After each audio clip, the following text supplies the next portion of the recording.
السلام عليكم ورحمة الله وبركاته. ان شاء الله دلوقتي هنبدأ نشرح فيه شوية اسئلة جت في كويزات قبل كده. صلي على النبي صلى الله عليه وسلم، ورقة وقلم ولازم تحل معايا. لو ما حلتش بنفسك مش هتقدر تحل في الاختبار. اول سؤال، هو طبعا الكويز عليه 10 درجات. بيجي كده اول سؤالين او 3 اسئلة اختيارات، كل اختيار بدرجة او ممكن درجتين على حسب الدكتور. بعد كده بنبدأ نشوف الاسئلة شكلها ايه، وتقريبا نفس الافكار بتتكرر كل كويز، كل سنة نفس الافكار مش بتتغير، بيغير بس في الارقام. هنا بيقول لي choose the correct answer of the following limits. هنا choose يعني اختار الاجابة الصحيحة. اول سؤال جايب لي هنا limit لاكس تقول لما لا نهاية. ما لا نهاية، يبقى انا هشوف قص البسط وقص المقام بما انه سؤال اختيارات.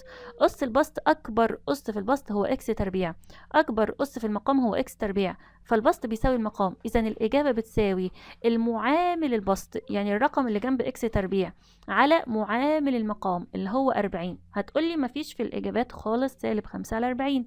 هقولك دي مش هتنفع طبعا، ودي مش هتنفع، وطبعا صفر لأ، ودي موجبة يبقى دي مش هتنفع. إذا الإجابة هي مين؟ الإجابة هي رقم بي، من غير ما تستخدم حسبة ومن غير ما تستخدم أي حاجة. الإجابة هي رقم بي، لأن سالب 5 على 40 لما تحطها على الحسبة هي سالب 1 على 8. السؤال التاني بيقولي ليميت لإكس تقول للأربعة الجذر إكس ناقص 2 على اكس ناقص 4. لما نيجي نعوض لأول مرة هتكون جذر 4 ناقص 2 على 4 ناقص 4. طيب جذر 4 بتساوي كام؟ جذر 4 بتساوي 2 ناقص 2 على 0 اللي هي 4 ناقص 4، فالإجابة بتساوي 0 على 0. هنا بقى لازم أفكر إزاي أحلها بما انها 0 على 0، وهنا عندي جذر وانا هنا عندي جذر. على طول كده وانا مغمض هضرب في مين؟ هضرب في المرافق. يبقى هنا جذر اكس ناقص 2 على اكس ناقص 4 هنضرب في المرافق. في حل تاني ولكن هيلخبطك شويه. طيب يلا بينا نضرب في المرافق. قلنا المرافق بنكتبه ازاي؟ اول حاجه الجذر بكتبه زي ما هو، والإشارة اللي خارج الجذر بغيرها تصير هنا موجب، وهنا الاتنين هنزلها. نفسه في المقام جذر اكس زائد 2 هتكون بتساوي، قلنا دي بنفكها ازاي؟ الجذر هيطير مع الجذر اتبقى اكس، السالب بنزلها، 2 ضرب 2 بتساوي 4، والمقام هنزله زي ما هو اللي هو عندي هنا اكس ناقص 4 مضروبة في الجذر التربيعي لإكس زائد 2. هلاحظ ان البسط عندي اكس ناقص 4 والمقام في اكس ناقص 4. واحد هيقول لي هيتبقى 0 على جذر اكس زائد 2، صح؟ لا مش صح طبعا. ايه اللي انت بتقوله ده؟ هنا انت بتقسم ده راح مع ده يتبقى فوق 1 لان دي قسمة. طيب بعد كده هتعوض بقى، خلاص هتعوض عن اكس بكام؟ هتعوض هنا عن اكس بتساوي 4. خلاص يبقى هنا 1 على جذر 4 زائد 2 يعني بتساوي 1 جذر 4 بتساوي 2 زائد 2. لو مسموح بالحسبة حطها على الحسبة هتكون بتساوي 1 على 4. السؤال التاني بيجي هنا برضو بنفس الشكل كده determine where the following functions are continuous. يعني حدد امتى الدوال هتكون متصلة. طبعا مع اختلاف شكل الدالة، ممكن تيجي نفسها ممكن تيجي غيرها، ولكن السؤال ثابت. طيب اول حاجة انا عندي بسط ومقام، بسط ومقام، صح؟ هشوف المقام هو هنا، يبقى هنا اول سؤال اللي هو f of x بتساوي x زائد 2 على x ناقص 2. هاخد المقام ماله؟ هو x ناقص 2، هقول ان هو لا يساوي الصفر. هودي الاتنين الناحية التانية بعكس الإشارة، إذا x بتساوي 2، يبقى هو هيكون متصل. يبقى الدالة continuous at all numbers، عند كل النمبرز، عند كل الأرقام except ما عدا x لا تساوي كام؟ الاتنين. خلاص يبقى دي الاولانيه. طب تعالى نشوف التانية كده فيها تركايه. التركايه هنا انا برضو عندي بسط ومقام، صح؟ البسط والمقام ده ماله؟ تعالى ناخد، قلنا اول حاجه هاخد المقام واقول ان هو بيساوي 0، اكس تربيع زائد 1 بتساوي 0. ركز معايا كده، اول حاجه انا عندي هنا موجب، صح؟ صح. طيب وهنا اكس تربيع، يعني ايه اكس تربيع؟ مش فاهم برضو، عايزه تقولي ايه؟ الاكس تربيع ده بياكل، فاكر لما قلت لك ان الايفن بيقيت السالب؟ يعني ده دايما موجب، وهنا عندي موجب، وهنا زائد 1. هل عندك اي رقم يجعل لك المقام بيساوي 0؟ لا، يبقى دي دايما دي كونتينوس عند كل الارقام. خلاص يبقى ده معناه ان الدالة كلها مفيش اصفار، المقام عمره ما يساوي 0، مستحيل. ليه؟ لان انا عندي هنا موجب وهنا اكس تربيع بتاكل السالب، اذا الدالة دايما هتكون متصلة. نفسها بالظبط لو جاب لي هنا اكس اس 4 او اكس اس 6 او اكس اس 8. يعني ايه عايزه توصل لنا ايه؟ يعني هنا لو الاس زوجي الداله دايما هتكون متصله. طب لو الاس فردي لا، ساعتها بقى هتختلف. خلاص، لو هنا عندي اكس اس 3 زائد 1 هقول ان ده لا يساوي صفر، هودي الواحد الناحيه الثانيه بعكس الاشاره. يعني السؤال هيكون كالتالي: اكس اس 3 بتساوي سالب 1، اذا الاكس بتساوي الجذر الثالث لسالب 1، يعني بتساوي سالب 1. فساعتها لو حط لي اكس اس 3 هقول له دلوقتي ان الداله متصله at all numbers عند كل الارقام ما عدا except x لا تساوي كام؟ سالب 1. طيب كده فكره السؤال يا رب تكون وضحت. السؤال برضو هنا بيجي بنفس الشكل كده: discuss the continuity، يعني ناقش اتصال الدالة. شوف الدالة هل هي متصلة ولا غير متصلة.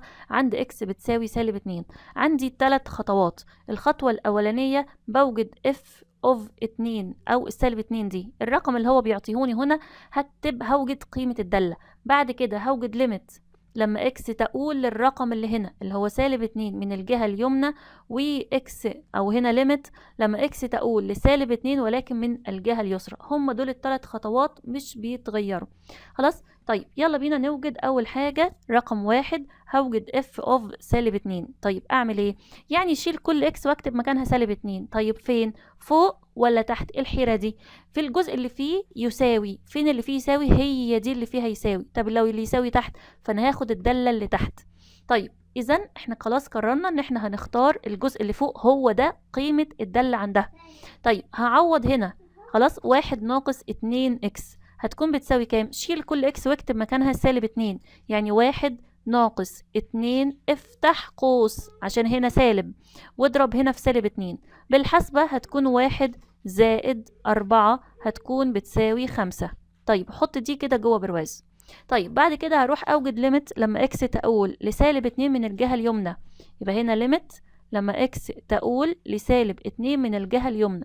يا ترى اختار مين؟ قلت لك موجب، صح؟ يعني اكبر. موجب اكبر. فين اللي فيه اكبر؟ اهي اكس اكبر من سالب 2، يبقى انا هشتغل على دي. خلاص، يبقى هنا هعوض في انهي دالة؟ اللي تحت هكتبها هنا 2 ناقص 2 اكس، لان هي دي اللي فيها اكس اكبر من. طيب يلا بينا. هعمل ايه؟ هعوض. ما عنديش حل غير ان انا اعوض، اشيل كل اكس واكتب مكانها سالب 2. هتكون بتساوي 2 ناقص 2 اكس، يعني 2 مضروبة في سالب 2. لما تيجي تحسبها هنا 2 زائد 2 ضرب سالب 2 بتساوي 4، هتكون بتساوي 6. هل اكمل؟ لازم تكمل. طب ما انا عارف ان هي هتكون غير متصلة. ليه؟ لان الدالة مش بتساوي النهاية. بس معلش كمل. طيب يبقى لازم اوجد النهاية اليسرى كمان. فانا هقول له كده الخطوة رقم 3 هوجد ليميت لما اكس تقول لسالب 2 ولكن من الجهة اليسرى. قلنا جهة يسرى يعني ايه؟ يعني الجزء اللي فيه اصغر من، يبقى هو ده. هروح اعوض في هذا الجزء اللي هو 1 ناقص 2 اكس. هشيل كل اكس واكتب مكانها سالب 2، هتكون بتساوي 1 ناقص 2 ضرب سالب 2 هتكون بتساوي، انت كده كده حاسبها، بتكون بتساوي كام؟ بتساوي 5. طيب هتلاحظ ان هنا ليميت، هقول له كده ان ليميت لما اكس تقول للسالب 2 من الجهة اليمنى لا تساوي ليميت لما اكس تقول لسالب 2 من الجهة اليسرى. اذا الدالة الفانكشن اهي is not continuous، الدالة غير متصلة. هنا بالنسبة للسؤال الرابع بيجيلك رسمة، على حسب الرسمة بقى اللي انت وحظك، ممكن تيجي دي، ممكن تيجي رسمة تانية، وهكذا. بقولي using the graph of f of x below find the following limits. باستخدام الرسمة اوجد النهايات. هنا اول سؤال بيقولي limit لما x تقول لسالب 2 للf of x، يعني اوجد لي limit لما x تقول لسالب 2. فين السالب 2؟ هتقولي دي، لا خلي بالك في ناس بتتلخبط. سالب 2 الاكس سالب 2 اهي. خلاص. طيب هروح من الجهة اليمنى، من الجهة اليمنى اهي. همشي كده مع الرسمة من جهة اليمين، وبعدين اوصل عند سالب 2 برسم خط كده. اول ما اخبط في الخط امشي لحد ما تقابل خط الواي. قابل خط الواي فين؟ عند رقم 2. يبقى انا كده لازم اوجد ليميت لما اكس تقول لسالب 2 من الجهة اليمنى. طيب نفسها اروح اوجد ليميت للاكس تقول لسالب 2 ولكن من الجهة اليسرى. يعني ايه؟ يعني امشي كده مع الخط من جهة اليسار. مشيت اهو، اول ما قابل الخط اللي انا رسمه رأسي ده، قابل الخط صح، امشي لحد ما تقابل خط الواي، هو ده خط الواي، قابله عند فين؟ عند 2. يبقى هنا ليميت لإكس تقول لسالب 2 من الجهة اليسرى برضو بتساوي 2. طيب بما ان النهاية اليمنى بتساوي النهاية اليسرى، اذا الدالة مالها ليها نهاية بتكون بتساوي 2، قيمة النهاية بتساوي 2. طيب مش معنى ان هي يكون ليها نهاية ان الدالة متصلة، هو هنا في نهاية ولكن الدالة غير متصلة. ليه غير متصلة؟ لان انا هنا عندي جنب، دي جنب سوري، هنا عندي فجوة. خلاص، بما ان في فجوة فالدالة هنا غير متصلة.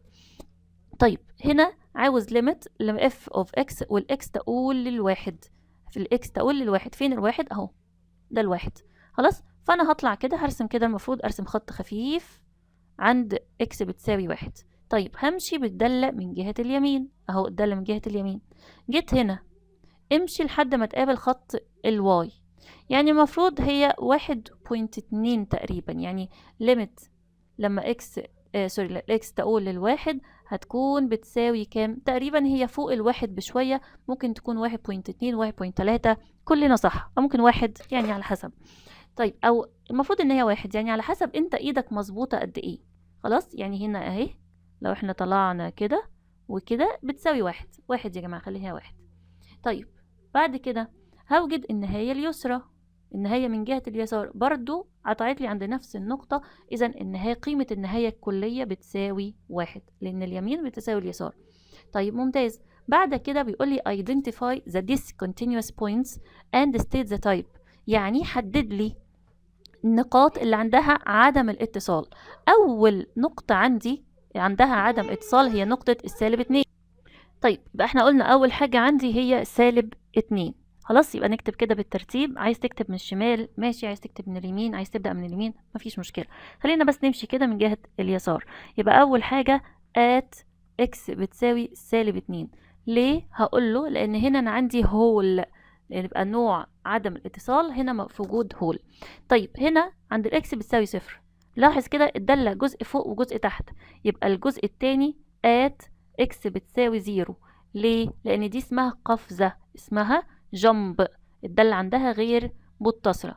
طيب بعد كده هاجي هنا عند نقطة كام دي؟ 1 2، هلاقي برضو عند نقطة الاتنين جزء كده وجزء فوق وجزء تحت، وهنا كده في جمب. خلاص، يبقى هنا at اكس بتساوي 2 برضو. ليه؟ لان دي بنقول عليها برضو ايه؟ جمب، حصل قفزة في الدالة، كنت ماشي هنا عايزة انط لفوق. خلاص. طيب كده السؤال بيجي بنفس الشكل كده مع اختلاف طبعا الرسمة او مع اختلاف المطلوب. هنا السؤال رقم 5، وده برضو كل اختبار لازم يجيب لي complete the following table، يعني اكمل الجدول. اللي بيختلف ان هو بيغير لي شكل الدالة دي.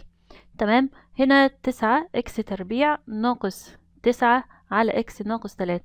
المفروض دي غلطة، المفروض ليميت تقول اكس تقول للتلاتة، المفروض يعني.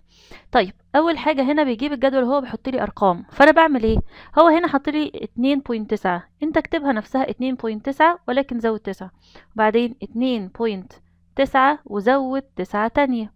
طيب هنا حط لي 3.1، انت اكتب كده 3.01، هنا 3.001 وهكذا. يبقى انت كل مرة هنا زود 0، هنا حط تسعات، انت كل مرة زود 9.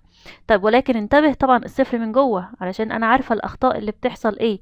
ممكن ناس تحط لي الصفر من بره، تكتبها لي كده 3.01 او سوري 3.1 0 غلط، انت كده اصلا مش بتعمل حاجة، انت بتلعب. خلاص. طيب يبقى انتبه جدا انت بتزود من فين.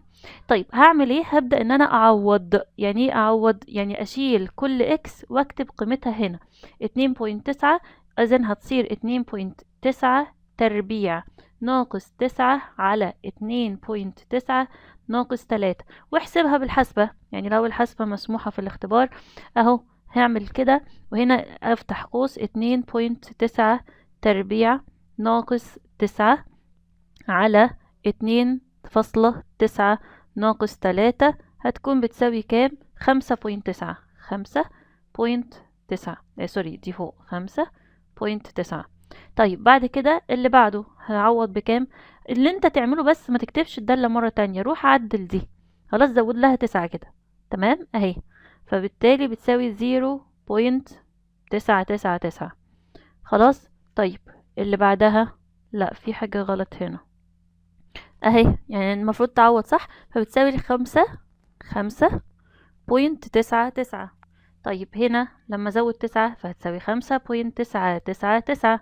طب هنا 4 تسعات، فبالتالي 5.9999. خلاص، جرب بالحسبة برضو اضمن يعني.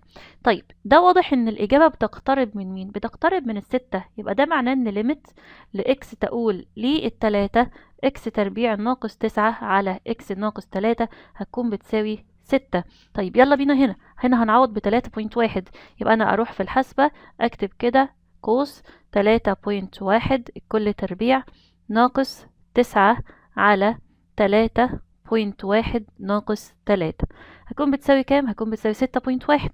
يبقى هنا 6.1.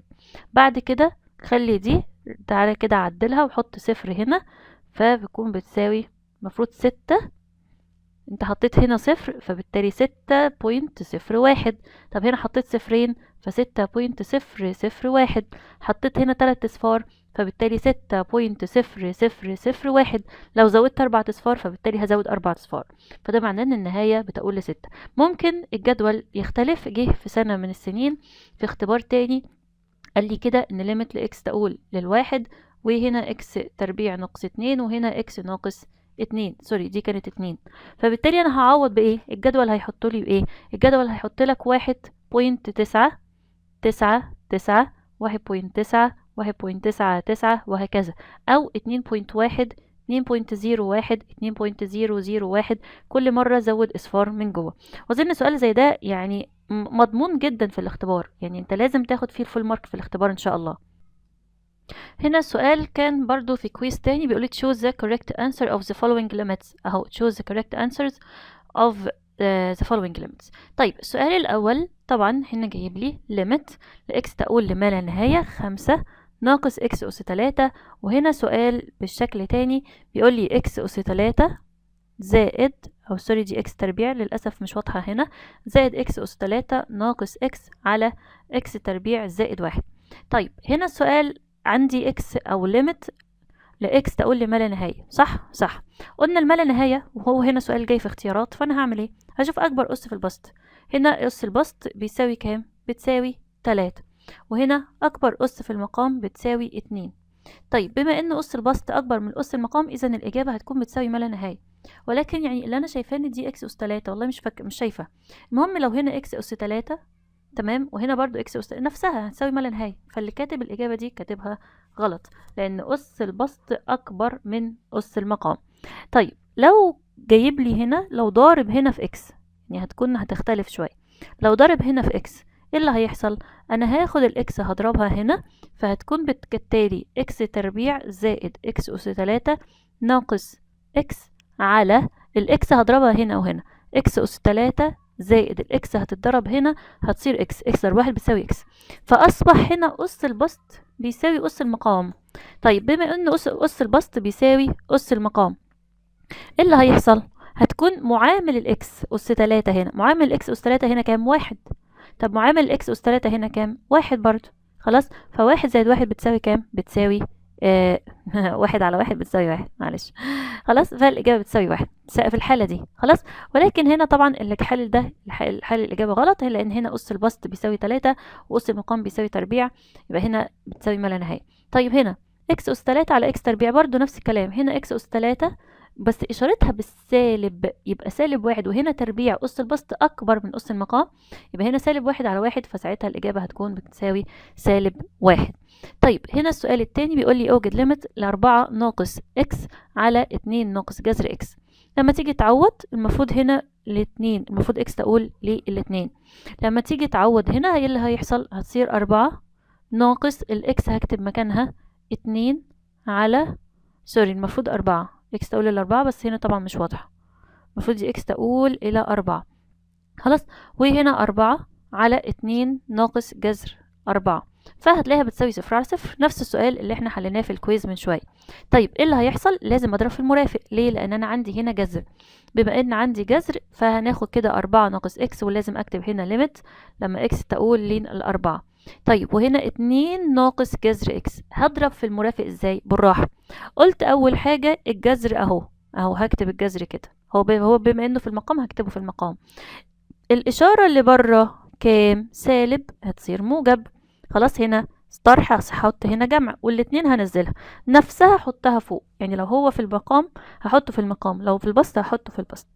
طيب بعد كده هبدأ ان انا هفكه ازاي؟ البسط هسيبه زي ما هو، 4 ناقص اكس زي ما هي، وهنا مضروبة في 2 زائد جذر اكس. طيب المقام قلنا 2 ضرب 2 بتساوي 4، السالب دايما سالب، والجذر هيطير مع جذر هيتبقى اكس. طب هتلاحظ ان هنا 4 ناقص اكس وهنا 4 ناقص اكس بالسلامة، اتبقى ايه؟ اتبقى 2 زائد جذر اكس. المفروض على قسمة واحد، قسمة واحد دي مش لازم انت تكتبها، ليه؟ لانها في المقام. طب امتى اكتب الواحد؟ لو هو في البسط. يعني لو البسط هو اللي مفهوش حاجة فانت لازم تكتب واحد، بس المقام طالما مفهوش حاجة خلاص ملهاش لازمة ان انا اكتبه. طيب بعد كده هتروح تشيل كل اكس وتكتب مكانها 4، فهتكون بتساوي 2 زائد جذر 4، هتكون بتساوي كام؟ هتكون بتساوي 4، لان جذر 4 بتساوي 2، 2 زائد 2 بتساوي 4، فالإجابة فعلا هنا بتساوي 4. طيب السؤال هنا بيقول لي determine where the following functions are continuous. نفس السؤال بالظبط، حلناه قبل كده مش هعيده مرة. يعني ممكن احللك ده، بس هنا دي كده نفسها بالظبط المقام اكس تربيع زائد 4 لسه شرحاه من شويه، هو مفيش، هو هنا ده اللي هتكون متصله في كل الارقام على كل الار، متصله على كل الار. طيب هنا هاخد المقام اللي هو اكس زائد 4، هقول ان هو لا يساوي صفر، هاخد الاربعه بعكس الاشاره، اذا الاكس لا تساوي سالب 4، فهقول له الداله متصله على ار. يعني ايه ار؟ يعني كل الارقام ما عدا بنكتبها كده فرق، مين؟ الرقم اللي هو سالب 4. طيب السؤال هنا سؤال يعني فكرته حلوة جدا، وسؤال مختلف شوية، ممكن يجي في الاختبار. هنا بيقول لي find the value of k such that the following function is continuous. يعني اوجد لي قيمة الk اللي في ساعتها الدالة تكون متصلة عند x بتساوي سالب 1. طيب عشان الدالة تكون متصلة ايه الشرط؟ ان تكون الدالة بتساوي النهاية، صح؟ طيب لازم تكون النهاية اليمنى بتساوي النهاية اليسرى. إذن هقول له كده إن ليميت لما إكس تقول لسالب 1 من الجهة اليمنى تساوي ليميت لإكس تقول للسالب 1 من الجهة اليسرى. بمعنى ان لما اعوض اشيل كل اكس واكتب مكانها سالب 1 واشيل كل اكس هنا واكتب مكانها سالب 1، يكون الطرف ده بيساوي الطرف ده. طيب يلا نعوض. اذا سالب ك مضروبة في هنا الاكس قلنا هنشيلها واكتب مكانها سالب 1 زائد 1، المفروض ان هي بتساوي 3 مضروبة في سالب 1، الكل هنا أس 3، 3 اكس أس 3 بعوض فيها. خلاص هتكون بتساوي، بالراحة بقى عشان الناس بتتلخبط هنا في التعويض. هنا سالب في سالب بتصير موجب ك، وضرب 1 بتساوي ك زائد 1. هنا بتساوي سالب 1 أس 3 بتساوي سالب 1، سالب 1 ضرب 3 بتساوي سالب 3. إذا أنا عايزة إكس لوحدها تخلص من اللي جنبها. خلاص طيب جميل، يبقى هنا الكي زائد 1 هودي الواحد الناحية التانية بعكس الإشارة، إذا الكي هتساوي سالب 3 ناقص 1، هتكون بتساوي كام؟ هتكون بتساوي سالب 4. هي دي قيمة الكي اللي أنا هحطها، هتكون ساعتها الدالة متصلة. وسؤال مهم جدا جدا ممكن يختلف طريقته وجه في أكتر من اختبار قبل كده. اخر سؤال اللي بيجي اللي هو الجدول، وطبعا ما تنساش سؤال الرسم، راجع على الرسومات وطريقة حل الرسومات. هنا برضو بيقول لي الليمت الاكس تقول للواحد اكس تربيع ناقص 1 واكس ناقص 1 complete the following table. عطيني جدول كده المفروض ان انا احل. حاطط لي هنا 0.9 وبعدين 0، انت المفروض بقى تكمل، يبقى هحط هنا 0.99 0.99، حطيت تسعتين يبقى 3 تسعات 4 تسعات 5 تسعات وهكذا. طيب هنا الجزء التاني حط لي 1.1، يبقى انا ازود ايه؟ صفر في النص. طيب بعد كده ازود صفرين، بعد كده ازود 3 اصفار، ازود 4 اصفار وهكذا. اعمل ايه؟ هبدأ ان انا اعوض، اشيل كل اكس واحط قيمتها اللي انا هعوض بيها. يعني هنا 0.9 كل تربيع ناقص 1 على 0.9 ناقص 1. يلا نحسبها. هنا هتصير صفر، او خلينا بقى نحسبها كده القوس اهو 0.9 الكل تربيع ناقص 1 على 0.9 ناقص 1 من غير تربيع، تكون بتساوي كام؟ 1.9، 1.9 من غير ما تكمل، من غير ما تعوض تاني. كل مرة ازود 9، بما ان هنا زودت 9 ازود 9، هنا ازود 9 تانية، هنا ازود 9 رابعة بقى مش تانية. خلاص طيب جميل. بعد كده اروح اعوض، ابدأ ان انا اعوض بالقيم 1.1 0.0 0.01 وهكذا. اول مرة بس عشان بس وقت الاختبار بيكون الوقت قليل. طيب اهو اول حاجة 1.1 وبعدين اقفل القوس واحط تربيع، اوعى تنسى القوس، -1 على 1.1 ناقص 1 هتساوي كام؟ 2. سوري، اضغط اس دي هتساوي 2.1 اهي 2.1. بعد كده انت زودت صفر في النص، روح زود صفر هنا، زودت صفر في النص زود صفرين، زودت صفر تاني يبقى هنا عندي 3 اصفار 1 بس، وهي دي. طب لو قال لي قيمة الليميت بقى، قيمة الليميت هتساوي كام؟ هو رقم بين 1.999 وبرقم بين 2.1 يبقى تكون بتساوي 2. خلاص يبقى هي دي قيمة النهاية لو طلب منك قيمة النهاية. طبعا ممكن يغير في الاختبار يحط لي اي سؤال، فانت كده فهمت الفكرة بتيجي ازاي. كده نكون خلصنا الحمد لله.